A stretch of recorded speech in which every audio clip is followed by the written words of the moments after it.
Welcome to HomeFront SitRep. I hope you're in for a great show today because I'm just a veteran talking about what's on my mind and maybe yours. You can find HomeFront SitRep on Apple, Amazon, Spotify, or wherever you find your favorite podcasts. You can also check out HomeFront SitRep's YouTube channel. Buckle up, the show is starting.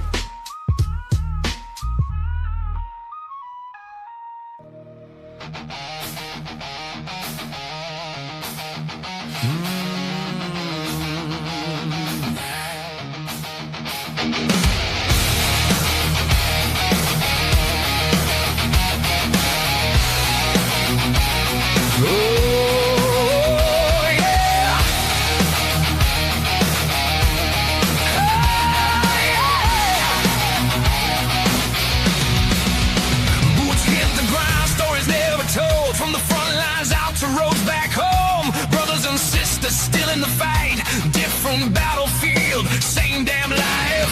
No spotlight shining on the ones who serve, just great sacrifice and a whole lot of nerve. From small town shops to a helping hand, we're lifting each other, yeah, that's the plan. No red tape, no filter, no disguise, just truth in the fire, behind our eyes. This is HomeFront SitRep, hear the call, where the real ones rise and the fallen stand tall. Every voice matters, every story's legit. We're family here, this is HomeFront SitRep. From the shadows to the spotlight we step. Yeah, this is HomeFront SitRep. From the scars we carry to the lives we rebuild, from the weight of silence to the strength of will. Non-profits grinding, boots on the street, no headlines chasing, just mission complete. Veteran alone, still chasing the dream. From a mic to a message, we're building a team. Creators and fighters, yeah, we all belong. Turn the pain into purpose, turn the hurt into song. No politics, no games, no divide.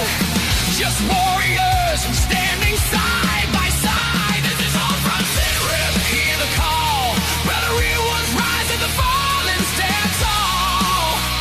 Every voice matters, every story's legit. We're family here, this is HomeFront SitRep. From the shadows to the spotlight we step. Yeah, this is HomeFront SitRep.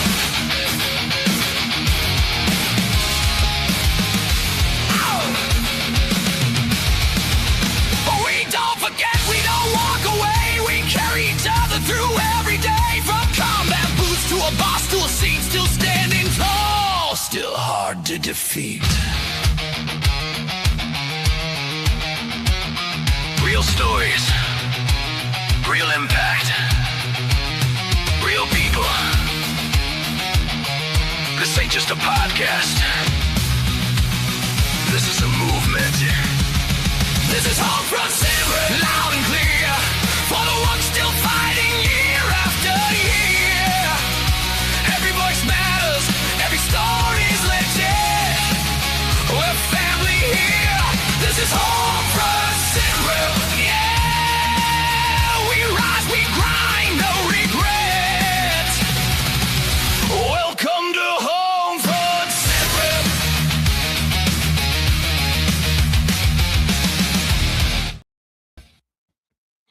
Welcome, everybody, to a Sunday edition of HomeFront SitRep. How is everybody doing? Gunny, how are you, sir? I will tell you what. I've been better, but I will say this: I am alive. I'm well. Had a very, very interesting, to say the least, experience today on my way back home. But no, this weekend took off to Richmond, Virginia, so the team could jump in for the NASCAR race last night. Man, great show. Those boys in the cars put on a heck of a show too. But no, Kevin and Mike, man, got over pretty much right straight up and performed right there over the top of everybody. I mean, nobody had to gawk their heads to the right, to the left to watch it come in. We had little to no wind all the way up to altitude.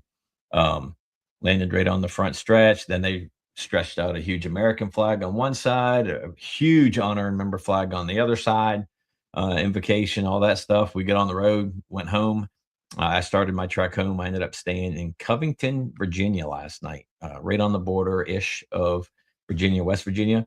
I think it's the area where John Denver is truly singing about, not West Virginia, the state, but Western Virginia, right? Right. A lot of people don't know that.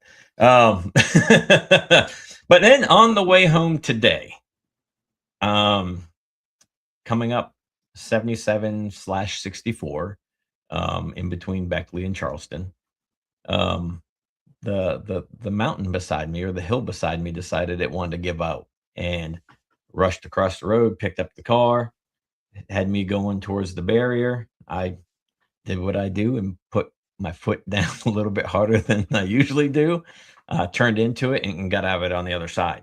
The two vehicles that were behind me, probably 8-10 vehicle banks back, they stopped. I watched headlights just bury and then settle back down as I just kept driving. Yeah, I made a mess of the rental car. No damage, but there was a lot of dirt, debris, and everything else all over the car. So I got that cleaned up before I turned it in. But no, I had a great weekend. Other than that, I went out a day early and went to the Norfolk area. There's a pretty well-known Marine who is buried out there by the name of Carlos Hathcock. If you don't know who he is, look him up. I'm not going to tell you. And then from there, about an hour and change northwest, is another Marine by the name of Lewis B. Puller. If you don't know who he is, look him up. I'm not telling you. But that little cemetery, little church cemetery, Saluda, Virginia, I think is where it was. Went back to the hotel, woke up yesterday morning, and I took off about another 2 hours northwest to another little town. And there's a Marine buried there, Captain Lloyd Williams. Captain Williams was part of the reinforcements for Belleau Wood, and they arrive in Belleau Wood, and the French are retreating. And they're like, "Yeah, you got to retreat. You got to leave. The Germans have a stronghold." And his reply was, "Retreat, hell! We just got here." Yeah. Captain Williams later died of wounds received during that battle, and then was buried near Belleau Wood. And then the family had him brought back here to the States. So he's buried in Northern Virginia. I went up there to see that. And then I went to see the wall that's up in DC that USA is doing. Dude, those things are massive. It's pretty neat. Like what would the red stripes would be are all LED screens, and it flashes a name up there for about a minute, and then it kind of fades out from the center out. It fades out. And then from the center out again, it brings up a new group of names. And it does it on each one of these boards. So the outermost portion, the outermost thing on the wall is where the video boards are. The innermost portions have the branches of service listed. When I got there it was around 11, I think, 10:45, 11 o'clock, there were easily 100 to 150 people in one lane. So if you're looking at Lincoln, the one that's to the right, that had probably 100 to 150 people in it. I mean, the line was stretched out almost all the way. I think it's 23rd Street, whatever street it parallels the National Mall on the left-hand side. And then going the other way towards the Korea War Memorial, there were probably 80 to 100 people there. So I didn't have the time to wait for an hour to 2 hours. But I wanted to see it. I wanted to check it out. It's pretty moving. It's pretty cool. And it looks like it belongs there. And it's just, everything's made to look like it belongs there. So Yeah, it was pretty neat. Yeah. So this weekend was a lazy weekend for me. The wife so we got, had work all week, and then this weekend I was off. I took the weekend off because this heat here, it's been brutal. temperatures in the 90s, heat index 100 plus, and it's just been brutal. And I work outside all day, every day. And so this weekend was supposed to be family time because the kids are leaving. They leave. We moved Lorelai in on the 19th and then Grace on the 21st. So we have one day in between when they move in. And, you know, this weekend was supposed to be all about family. Well, the kids had other plans. Always. They've been stuck with you guys all summer long. Right. You had all summer long to do stuff with the kids. Yeah. And now you want to spend the last weekend with them? Really? Before they go back to school. But here's the thing, though. So my youngest works 2 jobs. So she's always gone since she graduated high school. She's working 2 jobs. My other, the oldest, she's been working 1 job, but she's working 8 hours a day, you know, so they're not home. And then when they are done with that, they want to go hang out with their friends and stuff. So last weekend before they go to college, we move them back into college. Mom wanted to do some family time. So luckily we got some family time yesterday. Today we went to church this morning. And then afterwards, the oldest went to work, and my youngest she cleaned her room for a little bit. Now she's gone. She's out with friends and doing the things. And I'm like, last weekend before they go back to school, they don't want to spend it with mom and dad. Right. Seriously. Right. Especially the youngest. She's been with you for 18 years now. She's got ready to, fly the coop. Yeah, she's ready to fly the coop, man. It's it's bittersweet. We're going to be empty nesters. So that's a whole new. They better call before they come back. I already know what you're going to have in that house. Right. The wife was like, "Man, I'm getting an apartment. You're going to have a birthday suit room." Yeah. I'm told I can't say that the N word anymore. That ends with the D. Yeah. So Hey, but I did get you something this weekend. What'd you get? I made a detour. A 12-minute detour. Some chicken nuggets. No, I got you a friggin' Buc-ee's challenge coin. Hold on. From the Rockingham, Virginia Buc-ee's. So it's got a bear silhouette on the mountain. So each Buc-ee's coin is the same on the front with that weird ass beaver, if you will. But the back is different on every challenge coin. So don't say they never got you anything. There you go. So I got you a new hat. Yeah. Yours is at your house. Where is it's not sitting here, Kara? I know. It's not sitting here. You sent how many cats to my house? Hold on. Dude. Wait, there's another one. Yeah. Oh, there's another one on my backpack for when I leave on Tuesday. Dude, I got Julie's like, man, we need to do something with all your hats. So like taking them downstairs. I was like, no. Because I cycle through so many so quick. Your hats. Well, yeah. For 2 years, I've worn a different hat on the show. I know. You got way more hats than I do, bro. And now I'm cycling through patches. And more hats.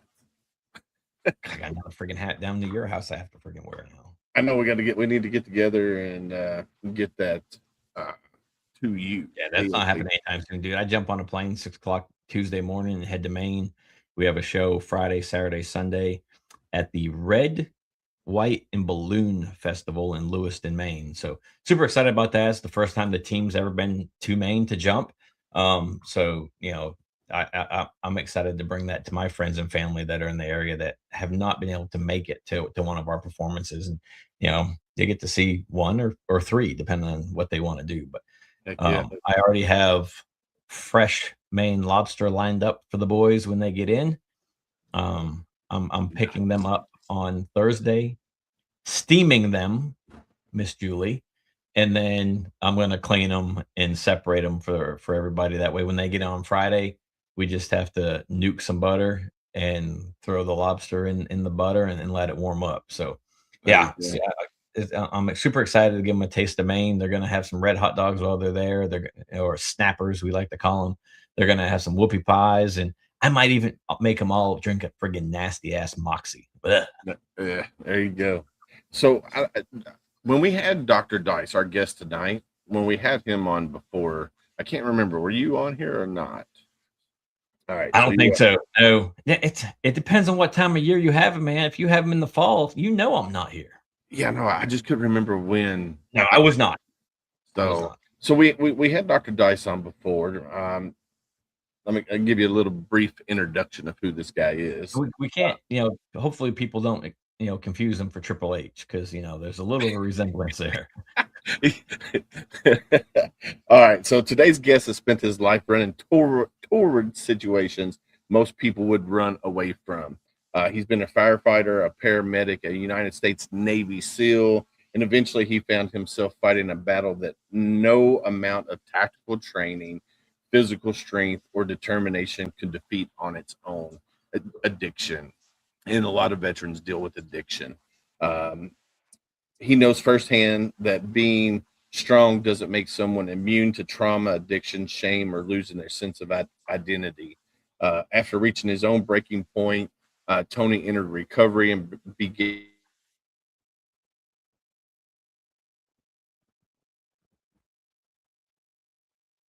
That's your dial-up internet, Willis? Bro, you've got to figure this. You work for a company that does internet. And your stuff is like, just here. Hold on. I'm going to take this is in his life, not by forgetting where he'd been, but by turning those experiences. My guy. I think everybody's having internet. No, that's not everybody. Don't blame everybody. It's you with your friggin' 19th century dial-up. Come on now, dude. Look, you froze again. Yeah, look at this. Oh, this is beautiful. Beautiful. Beautiful. This is making for a hell of a show, Willis. I'm going to send that to you right now.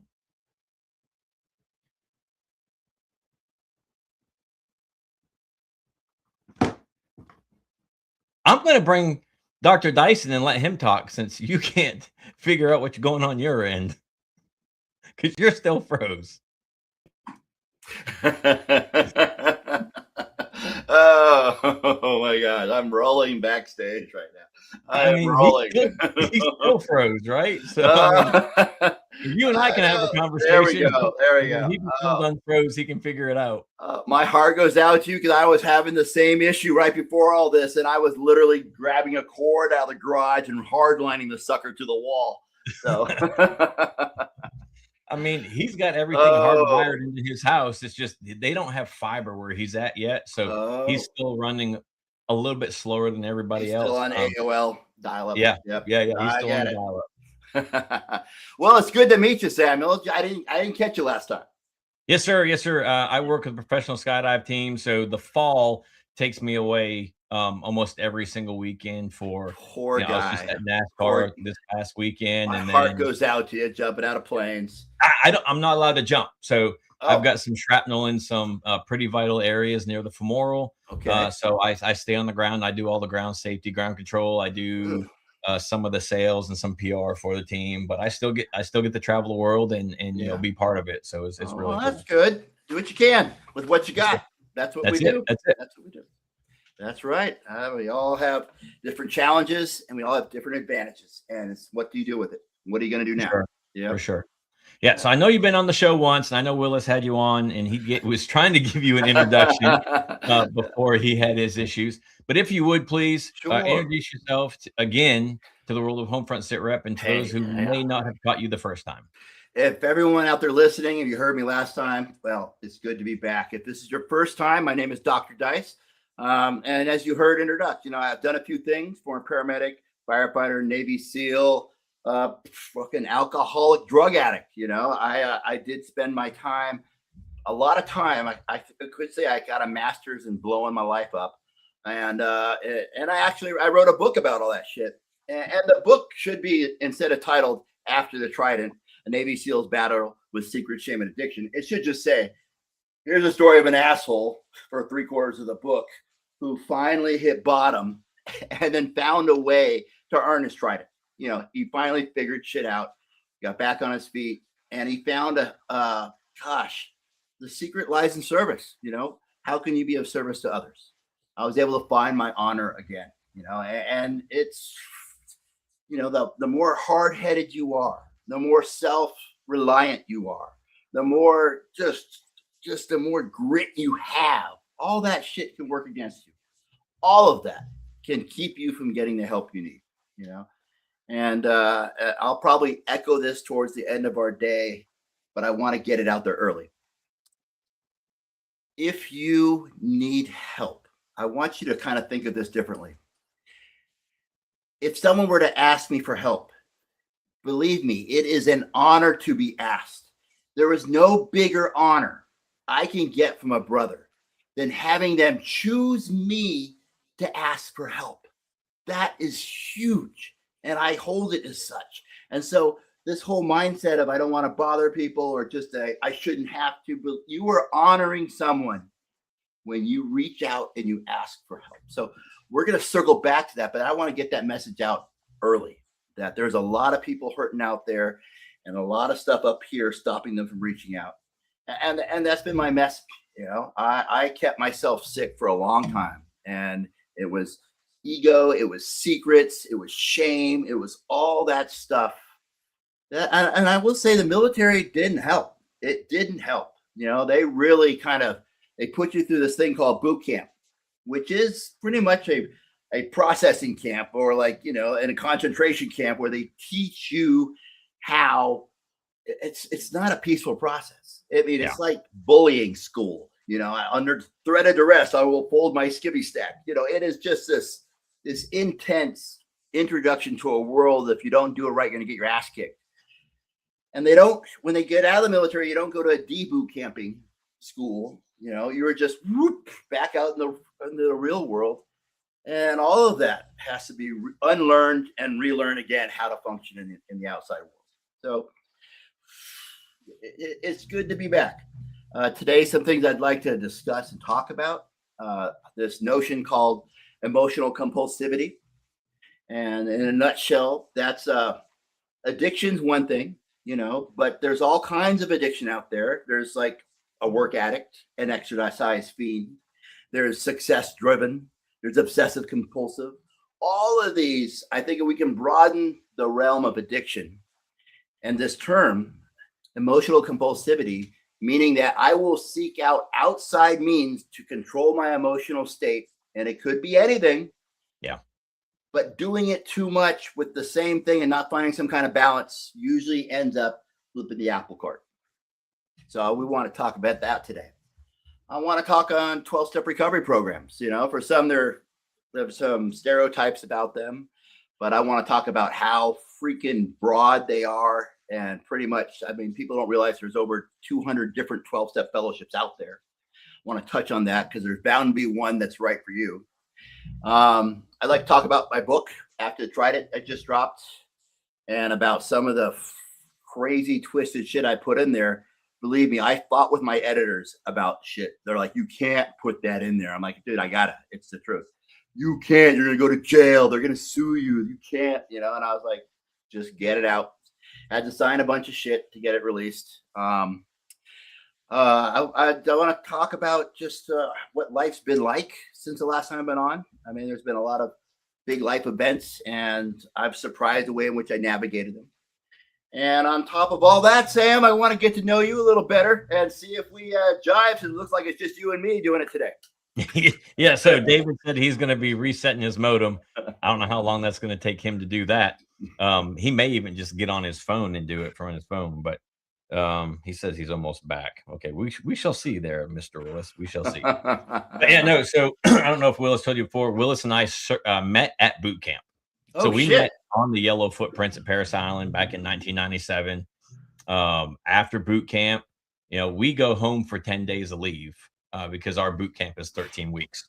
Okay. And then we go back to the School of Infantry. So you either go to the School of Infantry Training Battalion or School of Infantry Marine Combat Training. Wow. So anybody that is not going to be a 03XX, so infantry for the Marine Corps, goes to Marine Combat Training.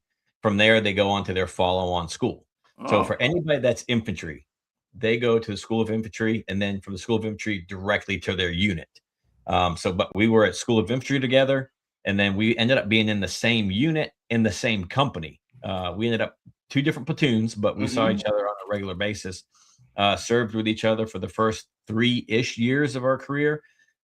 He went to a different battalion so he could deploy without having to extend. I planned on getting out. So I went over to 2nd Light Armored Reconnaissance Battalion, had such a great time over there, great leadership group that I re-enlisted, got selected for recruiting duty. Oh, So did my 3 years on recruiting duty, rotated back to the Fleet Marine Force, ended up back in 8th Marine Regiment, but this time with 3rd Battalion, 8th Marines. 10 days after I arrived, man, probably not even 10 days after I arrived, I found myself on a combat deployment to Haiti in 2004. I took, I think there was like 7 or 8 young men that I picked up from the School of Infantry on Friday. And then the following Wednesday, we deployed. Oh, shit. The battalion was already there. So we just fell in on the battalion. Came back from that, deployed to Iraq in 2005. 60-ish days in country. No, 30-something days in country. I got blown up for the first time. Was able to stay in country and continue to do what I was doing. 30 days after that, got blown up for a second time and got sent home. Suffered some pretty traumatic injuries that resulted in me getting medically retired, but not until 5 years later. 6 years later. Good Lord, 6 years later. Yeah. But went from 3rd Battalion, 8th Marines to be the assistant operations chief, then the operations chief of 6th Marine Regiment. And then I made a lat move to the V-22. And I spent 5 years at the training squadron on New River with the V-22. Even though I spent 5 years there, I have 3 hours on the aircraft. The rest of the time was spent more of a leadership role, helping the sergeant major out. And then, with a large command comes, a lot of responsibilities and unfortunately some legal and, issues that I helped him take care of. But yeah, and then I got medically retired. Didn't do too much for 2 years. I worked a security job that I thought was going to be great. The company caters to the Fortune 500. On July 4th, I got written up for giving somebody a threatening look. And I called my wife at like 2:00 in the morning. I'm like, hey, do I need this job? She goes, we're going to struggle until the VA, gets everything figured out. But no, you don't. I'm like, all right, coming home. Wow. So I quit that, which ended up being on July 5th, which is also my oldest son's birthday.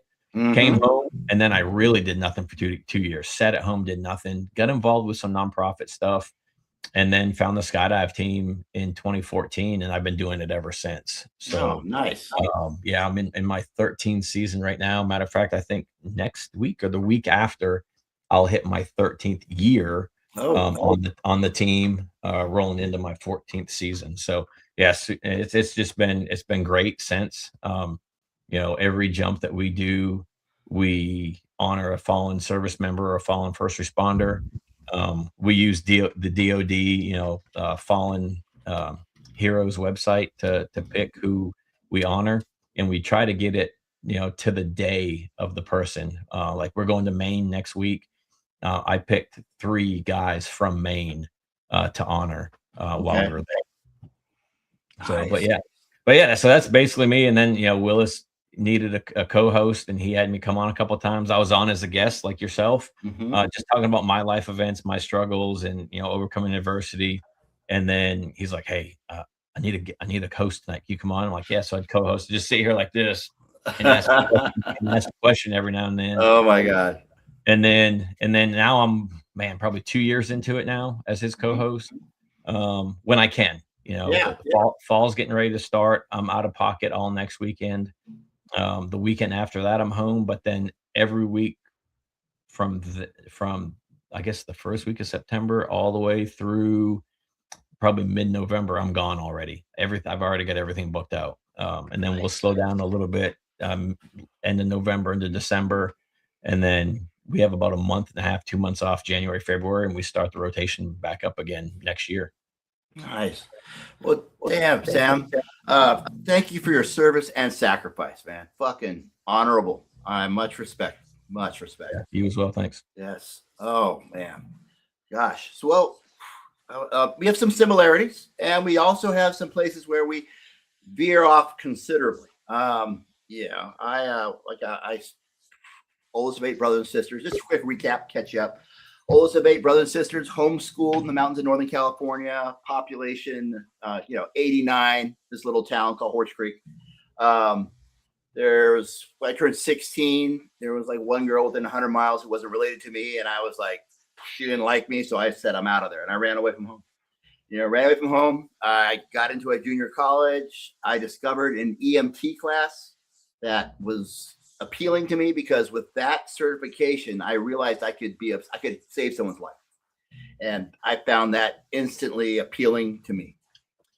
Started to get involved with that. Took a bunch of other classes. My dad died when I was a young man. Went to his funeral. All 8 brothers and sisters kind of lined up crying, and my grandfather, retired colonel in the Air Force, leans over and goes, men don't cry, suck it up, and I just did my best as this young man, and I don't remember crying after that. I was just like, I gotta be the man. Yeah, I gotta. Hey, look who's back, Willis. The internet problems are going around, man. Well, we're getting hammered with a storm right now that I did not know we were getting. Shit. So I apologize for that. He's gonna blame it on the storm when it's his mom. Listen here, Gunny. Oh shit. So I'm just recapping my story for Sam. And my dad had passed away, and I was kind of in love with this idea of saving the day. I figured, those guys are the man. And I got a job on a fire rescue rig, a volunteer fire department at first, and I played your go off, and you get to show up and, fumble around, be the hero. And that developed into the Clemens Fire Department. Did that for 2 years, loved it. But it seemed like we'd pull a body out of the river, and we're like fucking working them up, hoping the paramedics would get there and take over. Because I don't know what I'm doing. And they would show up in the ambulance, code 3, and they appeared like they were the man. So I transferred over to an ambulance service, the Northern Siskiyou Ambulance, and I love that job. Code 3 to the scene, code 3 to the hospital. It's like twice the codes.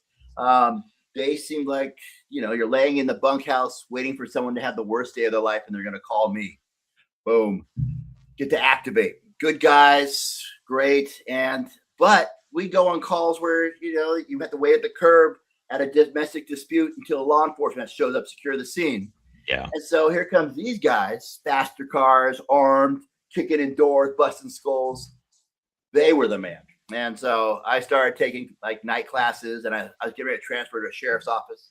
And I had my chief pull me up and say, Dice, what are you doing? You're jumping around. You're just going to keep doing this. I said, well, what's top of the food chain? And he just blurted out, that's a Navy SEAL. And that was my entire decision-making tree. I said, okay, good. I'll go down to the Navy recruiter, sign me up. Want to be a corpsman in the SEAL team. The fucking recruiter fucked me, Sam. I mean, I will tell you, I did not. Any question that my guys asked, I gave them a truthful answer. Now, I was 3.5 years in the Marine Corps. I did not know anything about the Marine Corps other than Marine Corps infantry. Oh my gosh! I didn't know that our MPs had 2 different levels of MP, like a field MP and a garrison MP. I had no clue. So I did have guys like, "Oh, you didn't tell me." I'm like, "I didn't know." Oh man, no. But yeah, I did not lie to any of my guys. Somebody out there is looking for you, just like I'm looking for that recruiter. Yeah. For sure. I mean, I've run into guys that be like, "You," and I'm like, "What, dude? What are you gonna do? Seriously, what are you gonna do? What are you gonna do? I'll tell you what I'm gonna do." I know. I know he knew the difference between a corpsman and an engineman, an EN. Oh, for sure. So he signed me up as an EN. I had to go to engineman A school. My recruiter said I could stand up in boot camp and raise my hand and ask to be reclassified. Which is no. Well, you can. It's not going to happen, but you can do it all you want. Shut up. I had to go to engineman A school, which made getting through buds like life and death. It's like, dude, you don't want to be an engineman. Do not quit. So going through buds, got injured the first time, had to fucking do hell week a second time. Man.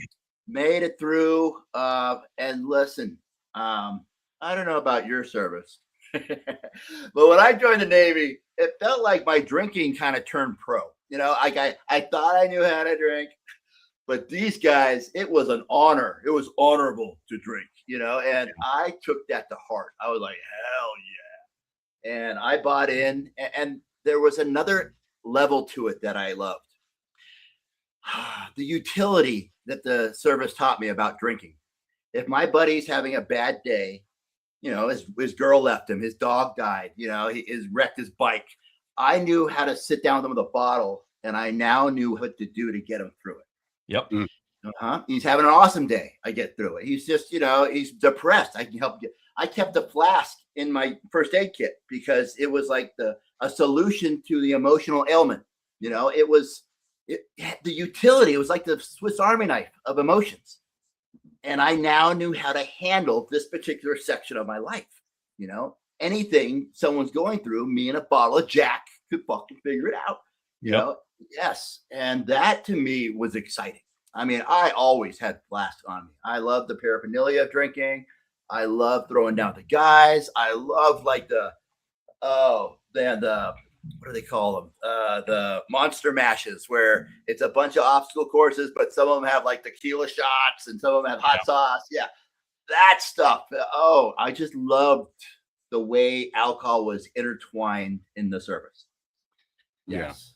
Yeah. Mm-hmm. Does that sound familiar to you guys at all? Oh yeah. 100%. So I grew up like we talked before. I grew up in Bardstown, Kentucky, where 90% of the world's bourbon was made. So I smelled the sour mash every morning going to school. So I drank pretty heavy before I joined the military. Mm-hmm. But once I joined the military, it amplified. Dealing with whatever I was dealing with, whether it was a stressful field deployment or a distressful deployment to Haiti or wherever, it definitely amplified to the point where the Marine Corps, my chain of command, said, "Hey, you're an alcoholic. We need to fix this." So it definitely, I definitely went on that pro level.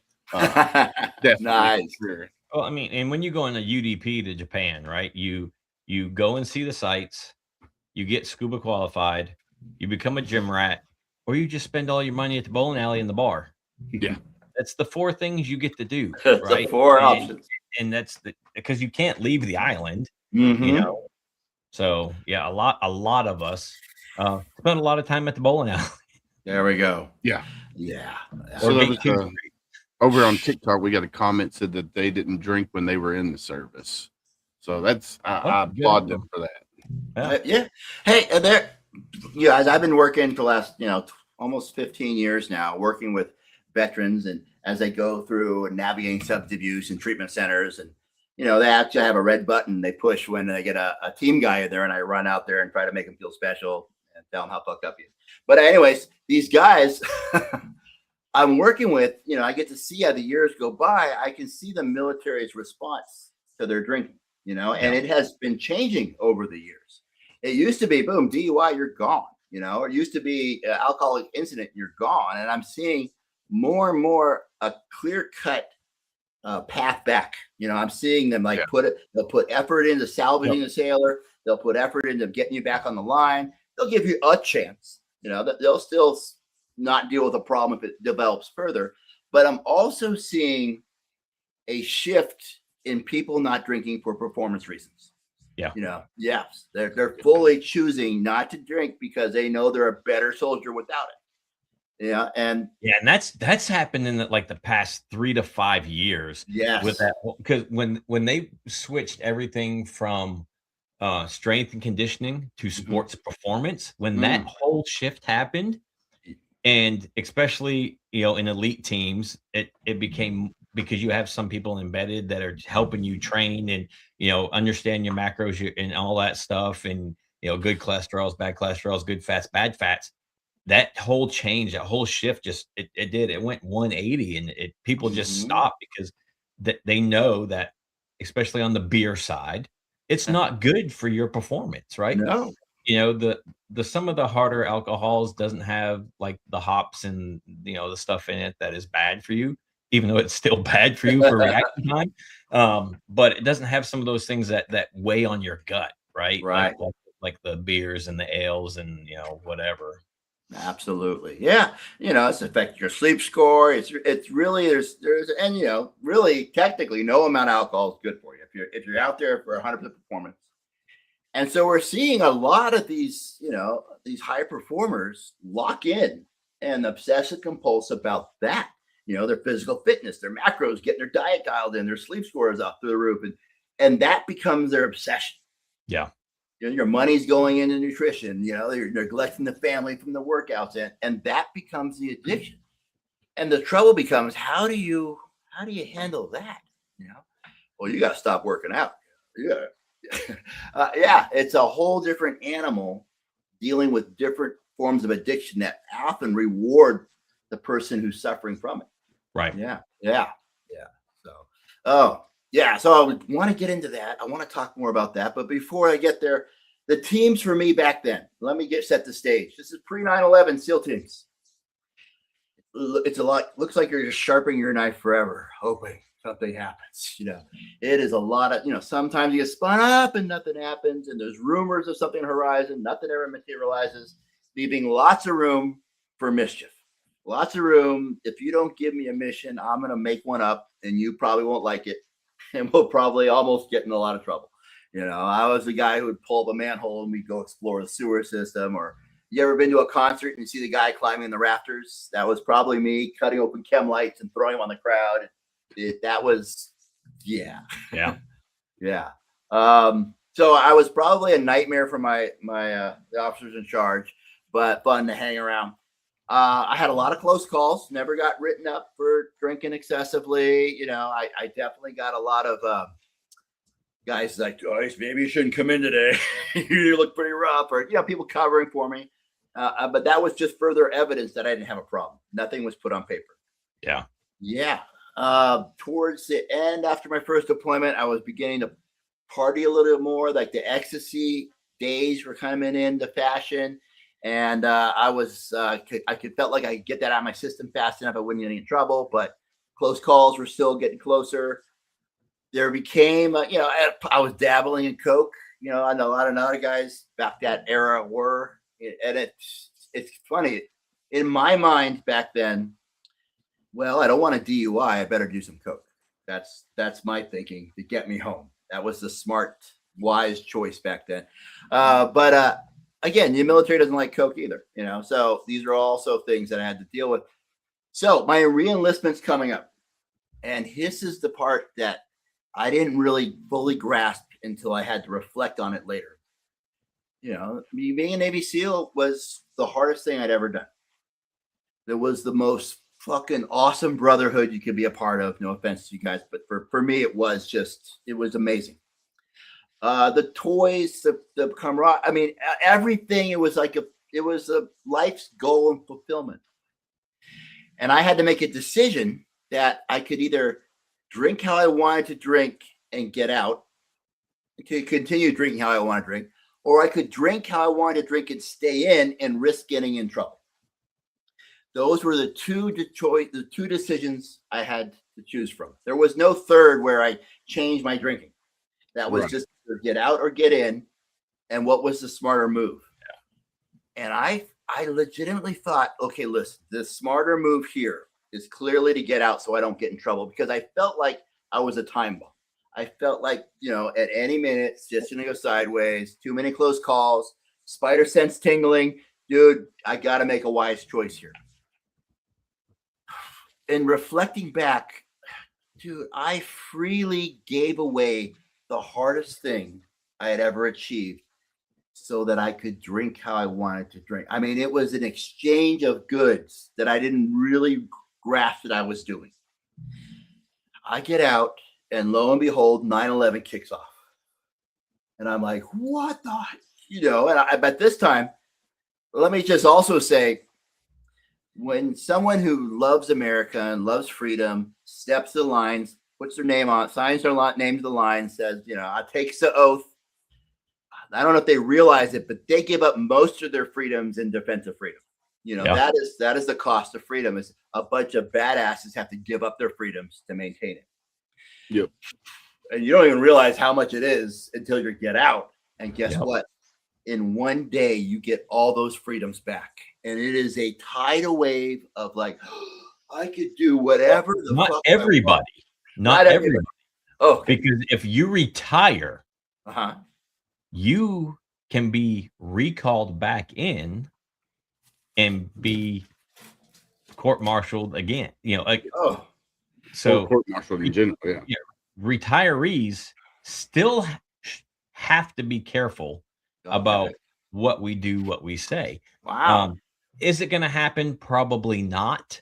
They don't have time to deal with retirees that are showing up all the time. Tracking, retirees left and right. The Yeah. possibility is still there. So for Gotcha. retirees, we still have to be careful. Like Willis didn't retire. You didn't retire. So you're free to do whatever.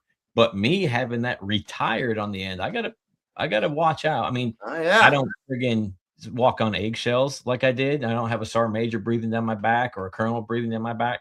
But we still, as retirees, have You to be guys careful. still represent. What we say. Yeah. Yeah. You know, and I did not know until just now, but I guarantee I still wouldn't have known it back then. You Oh know? yeah, no, I didn't know it until Yes. years ago. And I've been retired for 14 years. And for me, getting all that freedom back in one day, it was like this. I could do whatever the fuck I could do. No one can tell me no. I don't have to come in. I mean, it was like it was an animal being let out of a cage, and I just kind of went bizarro, crazy world, and just off the chain, coke, ecstasy, I just did everything I could think of because I've been holding myself back, and now the addiction knew no bounds, and so I kind of went crazy. And then 9/11 hits, and I am, like addicts and alcoholics do, hauled up in our room watching CNN, going, "Holy shit! Here they're gonna call me," just kind of losing my shit, angry as can be, thinking they're gonna recall me somehow for sure, waiting for that phone call, and it doesn't come. But which at the same time, I was wondering how I was going to be an addict and serve at that time because I was pretty aware that I was using pretty heavily. There's this kind of middle ground that also existed back then called taking a contract. You could still go over, be in the sandbox. I did Afghanistan first, then Iraq, but it's a way to go over and play. It's not the same. It make a lot of money. I can support it. It's great for a drug habit. It fits perfectly for a drug habit. Make a shit ton of money, a 3-month contract. Oh man. Let me tell you this. I don't know if you guys, I think Sam, you mentioned working a contract before.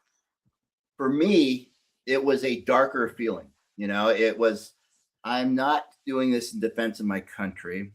Like the wife isn't going to get a flag if I die. There's no big red button to push and, help comes a running. It felt darker to me. It felt more money driven. And it had a lot to do with where I was at the time. But contracting kind of felt differently. Did you get that, Sam, when you? Yeah.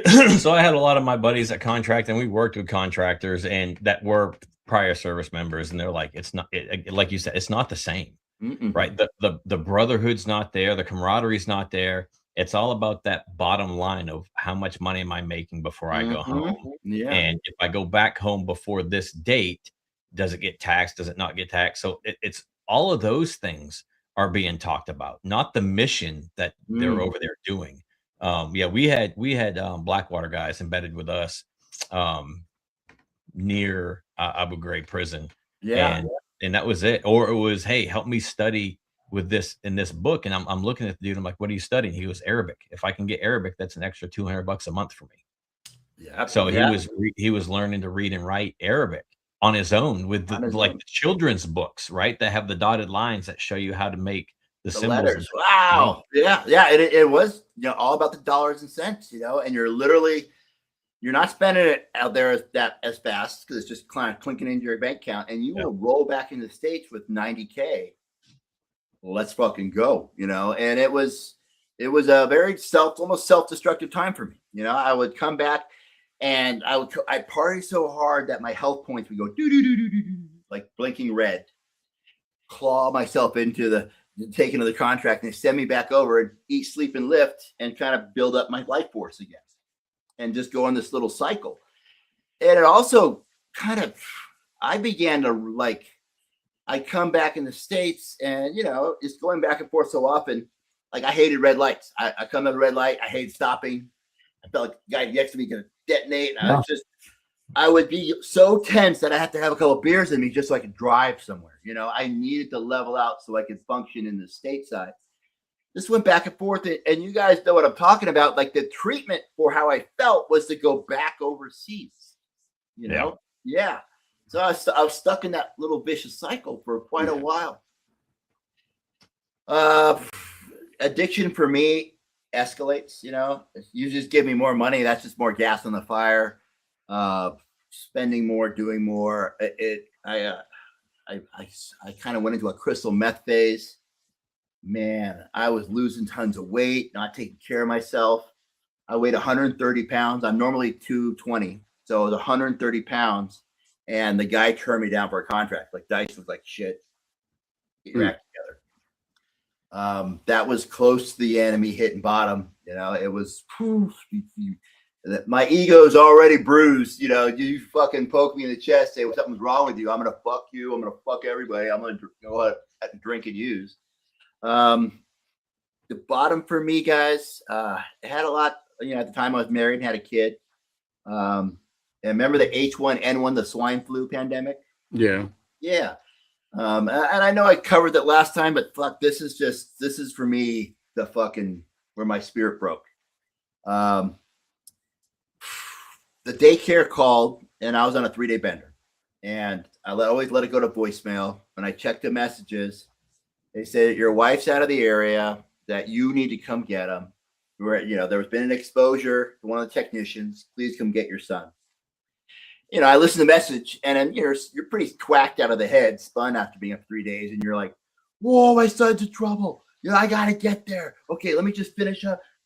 Hit the pipe, and all right, let me just get my shit straight. Okay, I gotta get my shit straight." For 3 hours, the phone's blowing up, and I'm trying to get out of this room.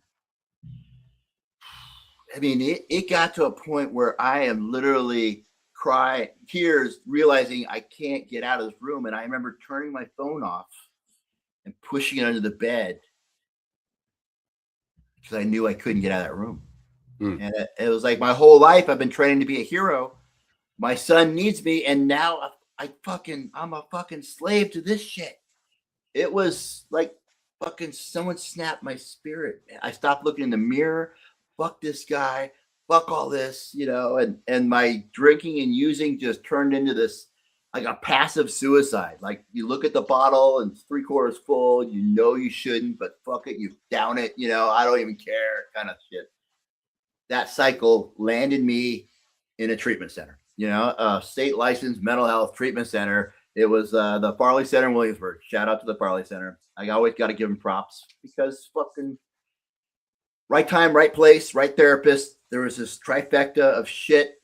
Yeah. He said the right thing, and I was like, "What?" And it was funny. We all do things. We think we're heroes of different types. I always thought I need a gurney, kit bag, M4, all this, a ruck to save the day. And that therapist, that motherfucker, came to work with a cup of coffee that day, and he fucking saved my life with a cup of coffee. That guy was the man. So yeah, he was the hero of that day, dude. And that stuck with me when I got out, and I went through the 12 steps of recovery. I got a sponsor. I did every fucking thing they said, and everything in my life shifted. And I was wondering what I wanted to do with my life. And I remember that guy, that therapist in treatment center. I said, that fucking guy. I went back to school, and I got my associates, my undergrad, my master's, my PhD in counseling. And I went back to that treatment center. I asked them for a job, and I said, "You guys saved my life. Can I have a job?" And they hired me. And I got to work with that same therapist. So that was like kind of just it all had to happen for a reason, Yeah. I know we got a lot to sure. try to condense in because Reach Across America, they're like, hey, we need to keep it about this time frame. So we on the first episode we got to talk, pretty much caught up where we are right now, right? Right.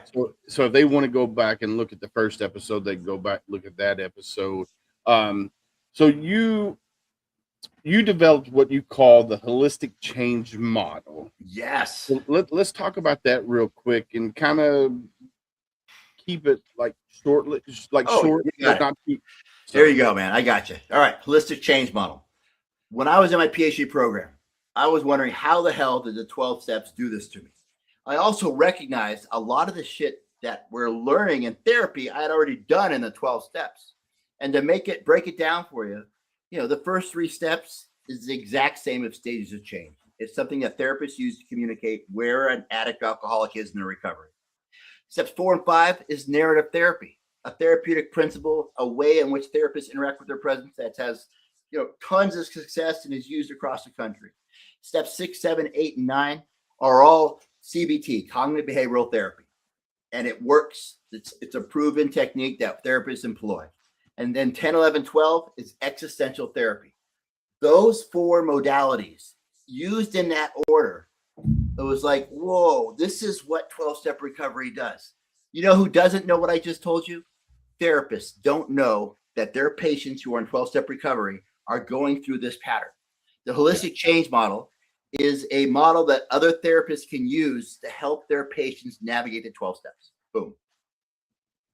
All right. And then what warning signs should spouses, battle buddies, and friends recognize before somebody reaches the point of crisis? Gosh, it's funny. Addiction just isn't just drugs and alcohol. It could be depression. It could be fucking the guys who are workaholics, so consumed with work. The first signs, there's trouble at home. Their spouse feels alone even when you're in the room. Even when you're present, it's like you're not there. You can have kids acting out. The other signs you see, like they're picking up habits they haven't engaged in a while, whether they be drinking, whether they've been obsessing at the gym. All of a sudden they're hyper image focused. All these changes in behaviors are things you're looking for. And when someone's pulling away in high performers, one of our go-tos is isolation. Let me just figure this out. We will pull away before, like when we need to get help the most. Our first instinct is to regroup, reassess. Let me figure this out.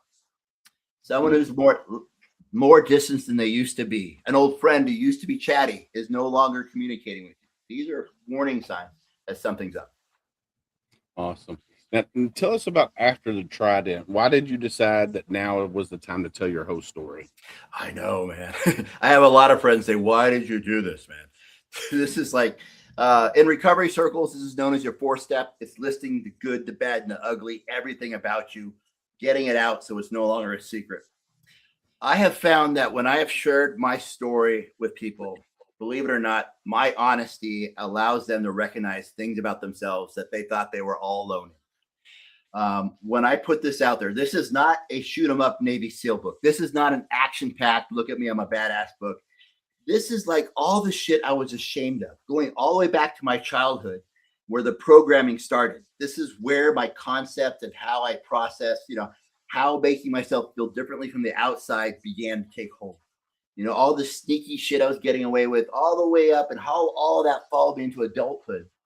So I got it on paper. And at the end of every chapter, there's 2 things. There's a short little conversation about something you would have with a close friend, mentor, maybe your sponsor, about that chapter of my life. After that is what your therapist might say about that same experience. So out of the 76 different experiences I cover in this book, there's going to be a couple of them at least that you may share, and this may shed some light on why you're acting the way you do. Mm-hmm. All right. What was harder, living through some of these experiences or putting them on paper, knowing your family and the public would read them? What was harder? I've been going through it was pretty damn hard. What was scarier, is putting them on paper and just, there's a term in recovery. We say, trust the process, just show up, be honest, and let the chips fall where they may. And that I just kind of like, I'm not doing this for any specific person. I'm doing this because people out there might get something out of it. You know, if everything's good in your life and you just like picking on others and complaining, don't read this book. It's not written for you. If you keep blowing your life up, keep making the same mistakes over and over again, or you just feel like, you know, your warning light on your dashboard's blinking, this might be the calling call. This might be the warning, the help you need. All right. If Tony Dice, at the lowest point of his addiction, were sitting across from you right now, what would Dr. Tony Dice tell him? Fucking reach across. No, I mean, no, dude, I know for a fact there is nothing you could tell me that would change anything. I was so freaking hard-headed. I would be like, whoa, there's time travel? Tell me about that instead. I would not listen to anything. It is funny that, you know, I've often heard people say, I'll only have to go back, I would do things differently. Like, dude, there were already signs. I had people already trying to give me suggestions and advice. I was going to go this direction, you know.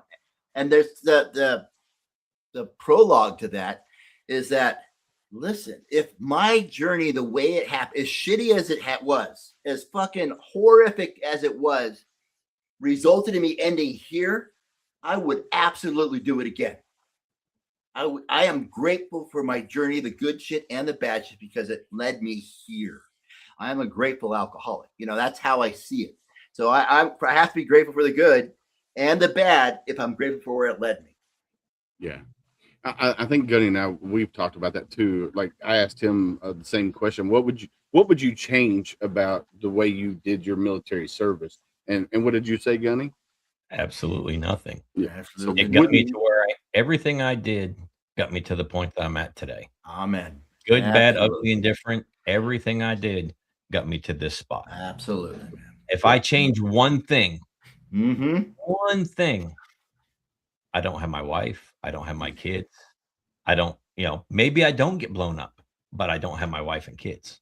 Right. That's right. So everything that I went through, everything I experienced brought me to this spot right here.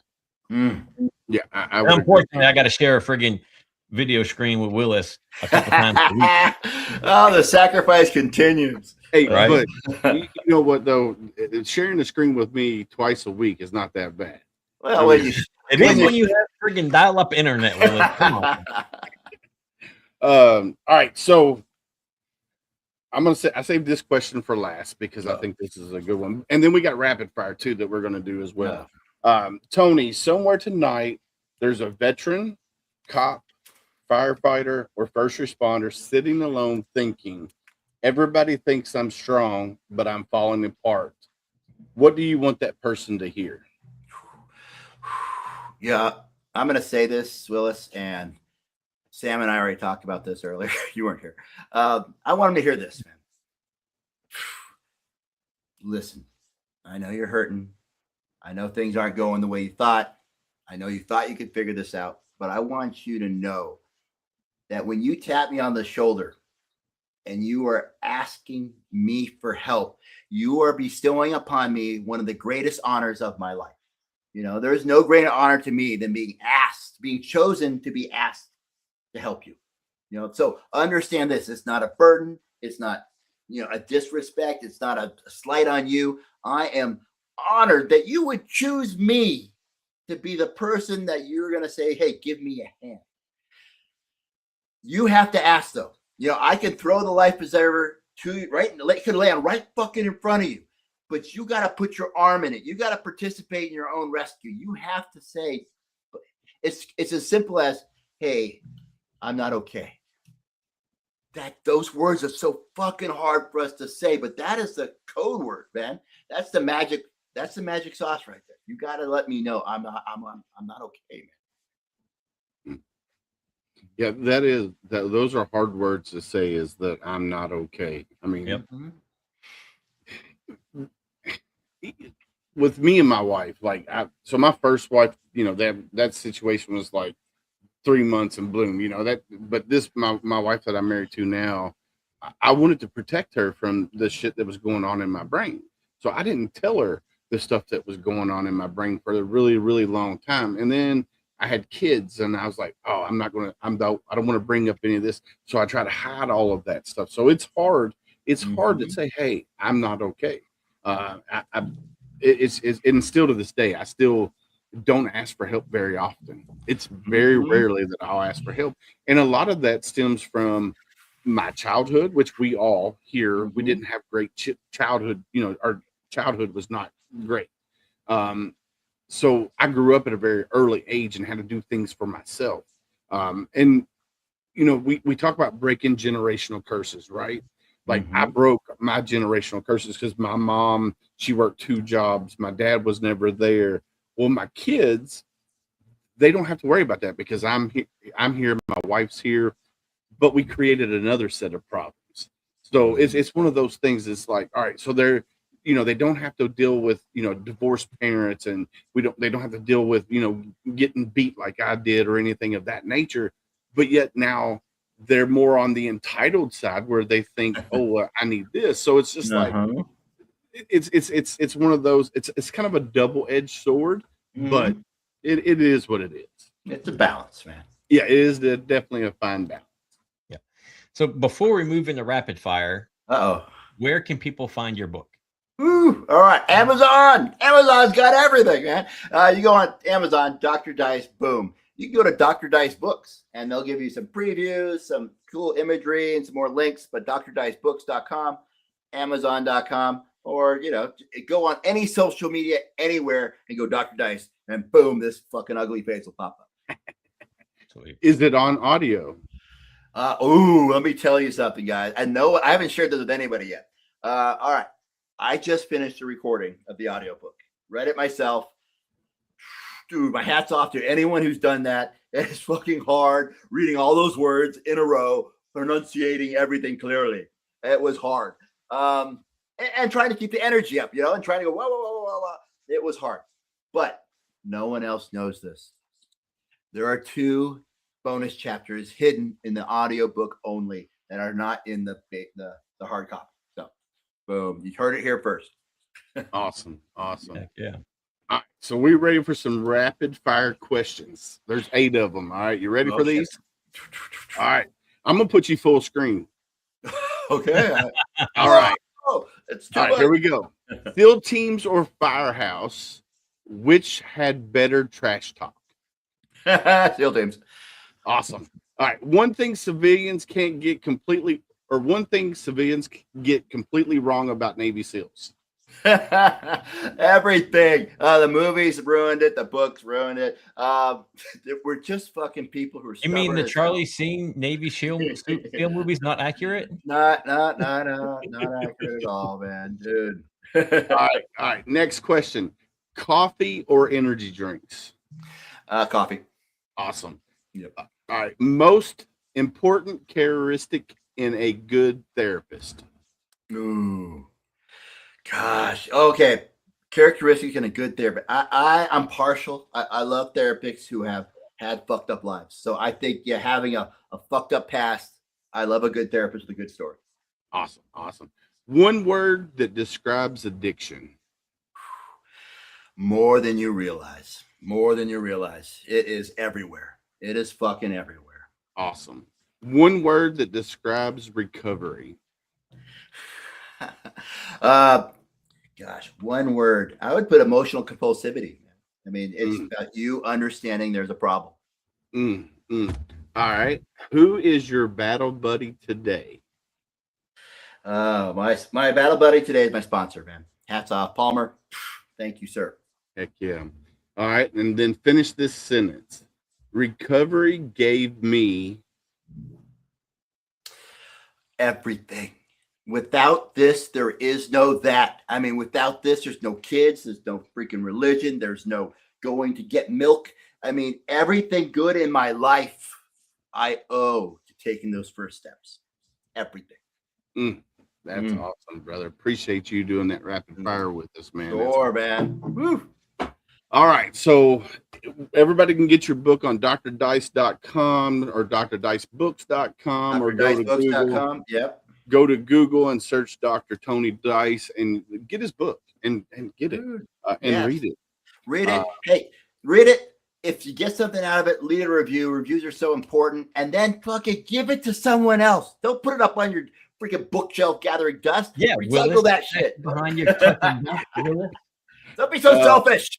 Look at Gunny's book collection. Share that shit, man. Share that shit. Heck yeah. Heck yeah, man. Well, before we drop you down in the green room and finish up the show, last parting words. Last parting words. Guys, listen, you are not alone. That's the theme of my whole story, man. You think you're twisted. You think you've done shit that no one knows about. Dude, I've worked with so many guys. The stories are exactly the same, just the details are different. You are not alone. I love it. Stealing my thunder. I don't gotta do my pizza tonight. I know, right? Stealing your thunder. All right, sir. Well, we're going to drop you in the green room. All right. If you want to hang out, we'll talk afterwards. If not, if you got things to do, we understand that as well. Thank you, sir. All right, Gunny. Let's do this one. Let's put us back over here. Yeah, I got you. All right, so I'm trying to upload these real quick. I'm sure you see them popping in down there. Upcoming shows. I'm going to talk about them first. Yep. So up first, coming up on 8/23, we got the Price of Freedom Foundation, preserving the full life stories of U.S. military members who gave everything in service to our nation. That's next Sunday. That's next Sunday, 8/23. And then you're going to be on that one alone. Yep. I'm in Maine. I've got a show that night. Yep. And then on Monday, we have VTC3, which is Venom Tactical Techniques Training and Consulting, with special guest Stephen Page, founder of. So that's 8/24. So that's on Monday. So make sure you tune in for that as well. All right, Gunny, let's do it. Are you ready? Yeah, man. All right. Let's see. Here we go. Gunny's Words of Wisdom. Be a buffalo. Say that again for the people. Be a buffalo. And what I mean is, when a storm starts rolling in on the high plains, the buffalo take off toward the storm so they can get through it quicker. Okay. So be a buffalo. Be a buffalo. I like it. All right. Let's see. You better have a good one today, my guy. I'm looking. All right. Yeah, well, you should have had that queued up, but your dial-up internet is just now online to get you your joke. Okay, I got one. Play it. All right, here we go. You got it today? Yep. It's time for the joke of the day. So it's more of a Confucius. And I got this from my son, Miles. All right. Confucius say, man who go to bed with itchy butt, wake up with smelly finger.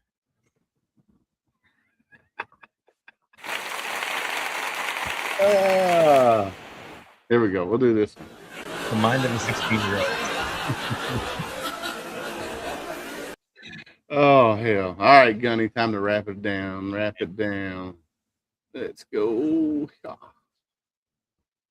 Yeah, Dr. Dice hit on it earlier. You're not alone. You're not alone at all. You still have worth. You still have value. That $1 bill that's on the ground that everybody stepped on, that has gum stuck to it, that's ripped a little bit, that's been stuck in a stripper's butt crack, is still worth $1 at the end of the day. Never mind. In the silence of your struggles, remember, though unseen, you are deeply held in the hearts of others. You're not alone. The uniform may come off, but the bond remains. And together we heal, together we rise, and together we carry each other forward. Key word there is together. We as veterans, we need to help support each other. Just humans in general, we need to support each other and quit cutting each other down. So the key word there is together. Up next is Be Someone's Stranger. Yeah, definitely. be someone stranger. What I mean by that, we as humans, we're more apt to talk to a complete stranger than the ones we love the most. So be someone stranger today. And if you're out and about and you see somebody and it looks like they're having a bad day, go up to them, say, hey, how are you doing today? And if they give you the red flags, I'm okay, I'm hanging in there, I'm living the dream, ask the next hard question. How are you really doing? And be ready for, did you take it off? No, I didn't take anything off. No. And be ready for that conversation. It could be a 5-minute conversation. It could be an 8-hour conversation. And we just want you to listen. We don't want you to try to fix. We just sometimes need to get that demon out. Whatever's on our brain, whatever's on our heart that day, we just need to get it out. Yeah, and it takes a village. We can't do this alone. No matter how much you think you can, from day one at recruit training, we're taught we're in this together as a team. When you deploy, you don't deploy as a single person. You're always there with somebody else. We all have our own little village right here in our hand. Pick it up, open your contacts, blindly scroll through and hit a name. They pick it up. Hey, brother, just thinking about you today. See how you're doing. Or maybe you're the one that needs that ear and you're like, hey, you got 5 minutes for me to talk. Who knows? Your voice that day might be the one that saves their life. Amen. All right. Time for community partners. Up first, we're going to talk about sofmissions.org. Yeah, SOF Missions out of Tampa. Great organization. Can't say it enough. Willis and I talk about it every single week. We had a follow-up with Dr. Freeman after we got back from the clinic. We talked about it after we got back from the clinic. If you are a service member or first responder, go to sofmissions.org. Check them out. They do clinics throughout the year. They have 2 all-female clinics. Everything in this clinic is catered to you, the individual, with the exception of your dinners and there's some group time. But other than that, everything is catered to you. They do a 365-day follow-up care if you want it. I just did my 90-day last week before I took off. And, supplements, workout plans, golf instructors, much, much more. If you're a first responder that is going to apply, under branch is where you will find fire, police, or EMS.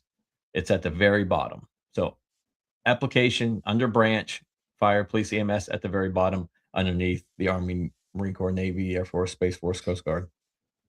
So you should have done your 6-month follow-up. That's what I just got. Well, I just did 9. Oh, yeah, that's what I meant. 6 months. Did I say 90-day? You Yeah, said 6 months. Yeah. Yeah, whatever. I've been blown up times. Yeah, right. So I just had my 6-month from the SOF team, and I actually just reached out to them via the team chat that they have, because I got a veteran that needs the housing down in Tampa. So I reached out to them to see if they knew anybody that could help this veteran out there. So I'm waiting for them to respond. Hopefully they respond during business hours on Monday. But up next is heroesmediagroup.com. Listen, I said it last episode. Unfortunately, we couldn't go live because StreamYard was being difficult that night. But if you're a praying type, say a prayer for Adam at Heroes Media Group. Don't want to get into it. That's his story to tell. But check out heroesmediagroup.com. What he does for veterans, like if you're an author and you want to turn your book into an audiobook, they'll help you do that. If you are a podcaster and you want to be within the HMG family, he'll help you do that. If you need podcast production, whatever, he can help you do that. And there's a whole list of other things that he can do for you. But check out heroesmediagroup.com. My mic messed up again. All right, Jim, you got this one? Yeah, you're going like this, and it sounds like, I mean, come on.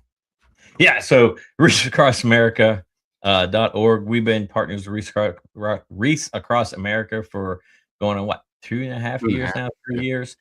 Man, Jeff and his team are absolutely amazing. You can find us on Reach Across America Radio Thursday nights, 11 p.m. Eastern, or you just go to reachacrossamerica.org/radio and, click on any of the shows. They have great stuff going on 24 hours a day. Heck yeah. Up next is sameflagsameoath.com. This is a small veteran-owned company in Texas. I don't want to just say t-shirt company because they do hats and other things as well. So same flag, same oath.com. They partner with nonprofits from around the country. They do shirts for them. Uncle Sam's not wearing our Marine It Down shirt, but that's a co-branded shirt. We get 25% of all sales. And what we do with that percentage of that is, well, all of it goes to nonprofit. So we'll spend, whoever it lands on gets that. But we also created 5 other shirts through Same Flag, Same Oath, which I'll bring up here on the screen here in just a minute. But yeah, you can go to our website, HomeFrontSitRep.com, and you can get one of our shirts. So we got our Marina Down, which is a co-branded shirt. We got the Spicy Pineapple, which has got the funny line on the back, tossing joy in people's lives since 1918. Then you got our Homefront SitRep shirt. Then we got our Red Friday shirt, hashtag You're Not Alone, and hashtag Be Someone Stranger. You get those from our website, HomefrontSitRep.com. Click on the merch. Some of the shirts have multicolored shirts, like you could do 4 different colors, and then the font colors change. Well, it's a solid color, but the full shirt color changes. Yeah. All right. Up next, who do we got up next? Gunny? I know who we got up next. Elite Engraving. Anything that you need laser engraved, they can do for you. Obviously, they do hats. They do koozies. They do glass. They do wood. They do metal. Man, check them out. EliteEngraving.24.com. I can't say enough great things about this husband and wife veteran owned company. He was in the Army. She was in the Air Force.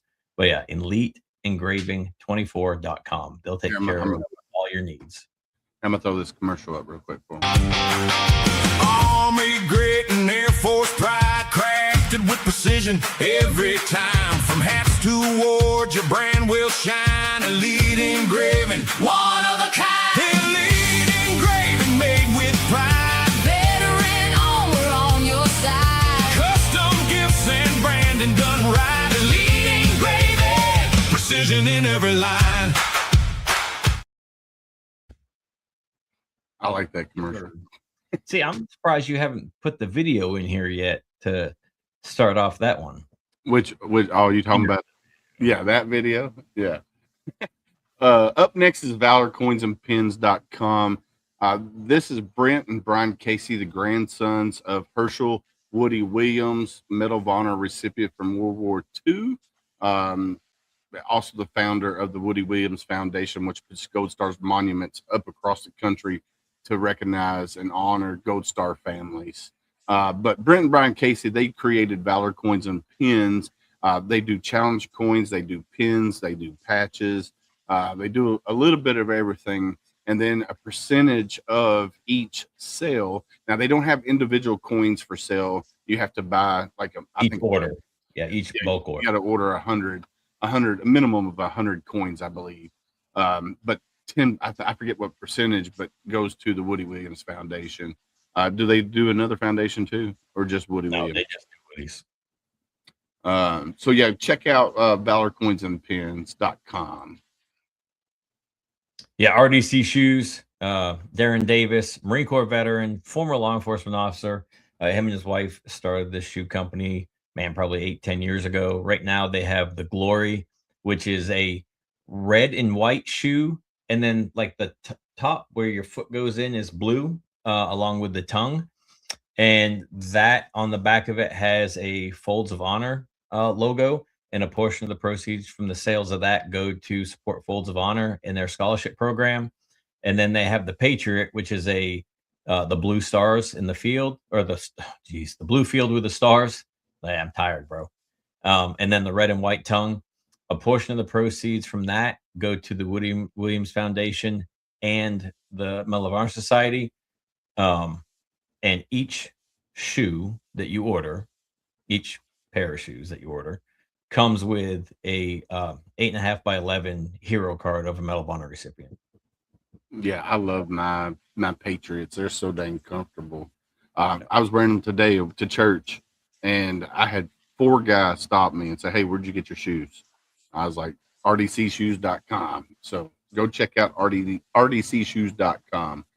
Up last is HomeFrontSitRep.com. Go check out our website. You can see all these great veteran business owners, veteran authors, veteran nonprofits. They're all listed on there. Needs to be updated. So if you're a website guru, hit me up because I need somebody to help me update my website to keep it updated. So check out HomeFrontSitRep.com. Need to find you a high school kid that needs some community service hours. Yeah, I do. It's a requirement for graduation. Yeah, I'll have to see what we can do. But anyway, Gunny, it's that time of night, my friend. Yeah, man. Like we always say on Homefront SitRep, stay safe out there. We got your 6.